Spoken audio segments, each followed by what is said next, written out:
Hello, this is my final look for the Milk's Legendary Looks Linesy Lohan.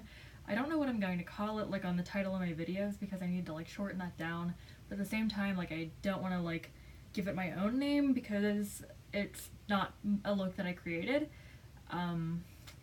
So we'll figure that out. But I was also going to finish, or first I guess I should show you the full look. The full look includes no pants, just boxers, and bare feet with some painted toenails from 4 months ago. And hair that I literally just did this to. No product or anything, just have it be a little bit wet and then make it stand up with your hands, and then, yeah. Glitter lips are a hot mess. I'm a big fan of that, but not so much that. And, yeah. I don't really look very masculine in this look, but it's fine, I guess.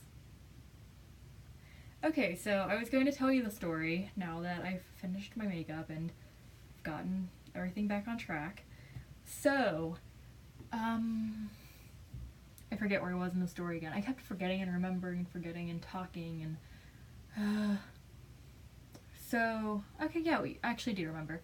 We were driving into Oakland because that's where the Pitt Dental Clinic is, and as soon as we got off the Forbes Avenue exit, she started crying and hyperventilating, and she said that she felt sick and that she felt like she had to shit too.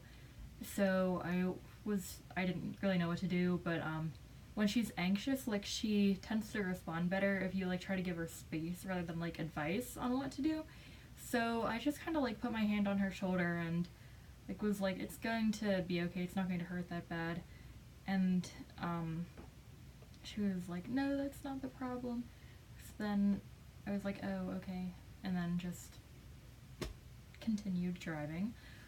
And we actually found parking in next to the place, so it was a quick walk. It was freezing outside too, so that was good. And we got in there and we went up to the desk, the front desk again, and then we're she's here to be seen for emergency. And then they called us back to the administrative people and they sent us to the emergency waiting room, and they made us wait for 45 minutes back there. And the whole time Kira was crying and just a mess, and I didn't really know what to do to help her. And I was let's listen to music, let's watch a video or something on my phone. And she was just too far gone to focus her attention on anything. So I was okay, let's just focus on our breathing. And I was taking deep breaths with her, and eventually they called her back.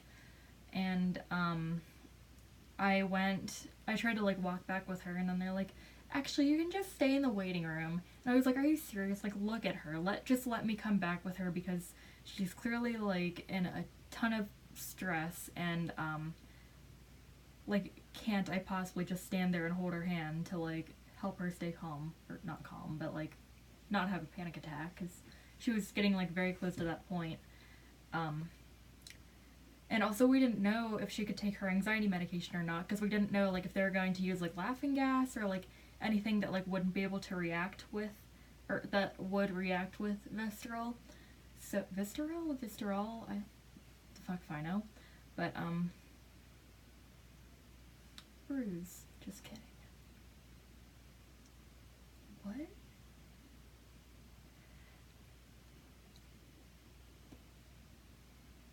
I forget what I was saying again.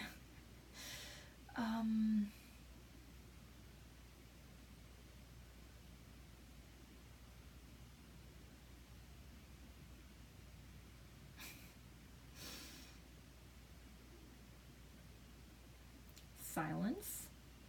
Thinking. The wall looks purple for some reason, even though it's gray. Lighting. Oh, there's a light bulb burnt out. There's water damage on the ceiling. Wow.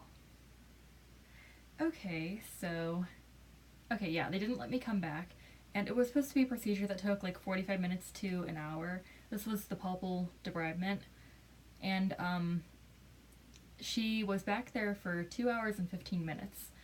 And she said that once she went back there, they let her take Visceral. She asked if she could take it, and she said that after that she was like completely fine. But that I was like worried because I didn't know like if like she would be allowed to take it or like how well it would work because she was so worked up. And she said the reason why it took so long was because they like weren't going to do the procedure unless her heart rate, there we go, went below 100. And with anxiety and stuff like that, her blood pressure and heart rate are like always through the roof. So they had to wait for like a long time. And then she said the procedure itself actually like took longer than it was supposed to also for whatever reason. And they gave her something that made like the whole left side of her body go numb because it was on the left side. And I don't know how that works or like if it was supposed to be like that, but she's like, yeah, I like couldn't feel my eye. I was like, that sounds concerning, but yeah. So I was, in the meantime, I was writing in my journal, typing on my phone, like in a Google Docs to like put in my journal, and I was watching makeup videos and stuff, and I was just like super worried. But then when she finally came out, she was like smiling and like talking to this like doctor guy. I was like, oh, that's great. And then I went out and I was like, how did it go? And then she said that she needed to come back that afternoon for like a screening thing where they like look at the rest of her mouth and figure out what other dental work needs to be done. So we had to go back to Duquesne because she had a class, and then we came back for that. And then we couldn't find parking again when we came back, although they did let me come back in the room with her for that. And then she had x-rays later that day, and the x-ray like guy made her bite down on the tooth that she wasn't supposed to bite down on like after that procedure, and she thought that he fucked it up because like it hurt her like really badly after that, so then she was crying again. And we found the lady because after that I was like, okay, if it's fucked up then like we need to get this like treated again, but the place was like ready to close. So we saw the lady that was really nice to us the first day when Kira was deciding what to do. So we went back to her, and then she was like, what happened? And then like we explained everything to her, and she's like, oh, that's like normal, like I'm sure like nothing like actually happened. Like if it hurts this bad in like 2 or 3 days, then come back and we'll like check it out, but you should be good. So then that gave us peace of mind, and we went and we got Panera.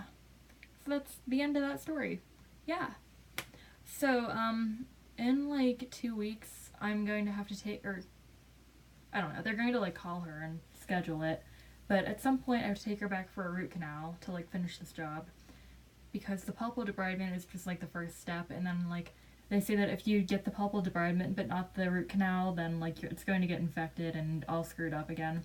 So they put her on amoxicillin in the meantime to make sure it doesn't get infected, and then she's going to have to come back for a root canal.